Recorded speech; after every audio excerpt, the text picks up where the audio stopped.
I did it voluntarily, out of love for humanity, and to restore love and peace between people and my Father.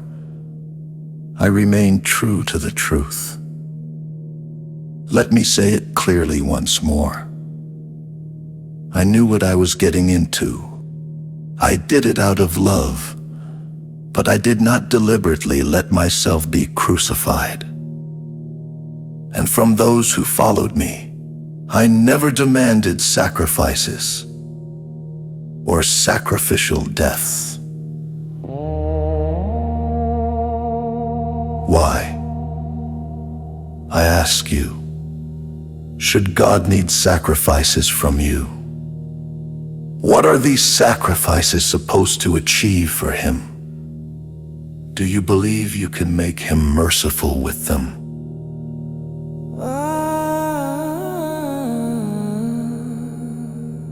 I tell you this, follow the law of giving and receiving in harmony. Give freely from a joyful heart what you wish to give, and receive gratefully what is given to you. That is all, and cause no harm or pain to yourself, your fellow humans, or fellow beings. I say a clear no to the misconception that you must offer sacrifices to God to appease Him or to atone. Rather, He would say to you, give me your smile, give me your laughter, your unbiased love. You may honor me in love, but it brings me joy only if it is given freely from an open, pure heart. Then you are with me, and I am with you.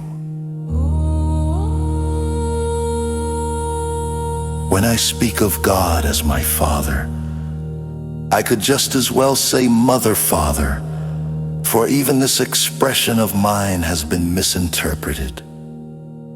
By Father, I do not mean only a man and exclude the mother. I mean the most beloved, the Mother, Father, Creator, Spirit who is everywhere. For me, this is a unity, for there cannot be only one side, and you are created in the same way. You too have both sides within you, the masculine and the feminine, regardless of the gender in which you are incarnated here. I spoke the name in the language of my time, and it was translated literally, but not in the meaning with which I spoke it. I came above all as a spiritual teacher to help you open your hearts again to pure love. I wanted to open your eyes so that you recognize that beneath your earthly garment, you are immortal soul children. But this first requires the insight that each of you is responsible for yourself and thus for all your actions. I do not approve of categorizing into classes, social forms, or strata. No one in human form has the right to tell their neighbor that they alone have the authority or status to mediate it between me and you, or between God and you. Thus, I am not the necessary mediator between the Divine Father and my fellow humans. No, I was and I am your brother who wants to help you, who wants to show you the way back to the Father, the true creator of all life and love. Personally, it was never about highlighting my person. I was, and am only one among the children of our Father, who loves all His children equally I made myself available to fulfill a specific task. Nothing more, nothing less. And I did it to the best of my knowledge and conscience. I wanted to reach every single person with my message of true love. But at that time, only limited means were available to me. Do not fear to walk the direct, open path with yourselves.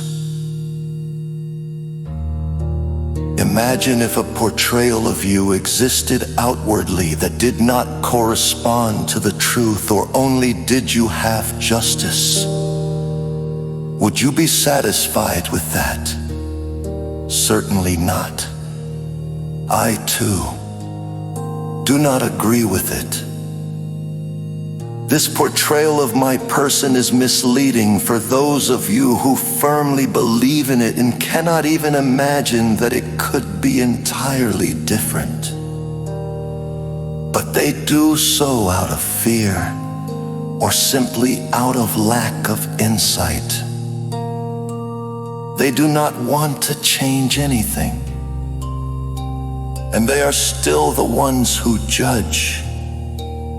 And they are those to whom I once said, "Let him who is without sin cast the first stone."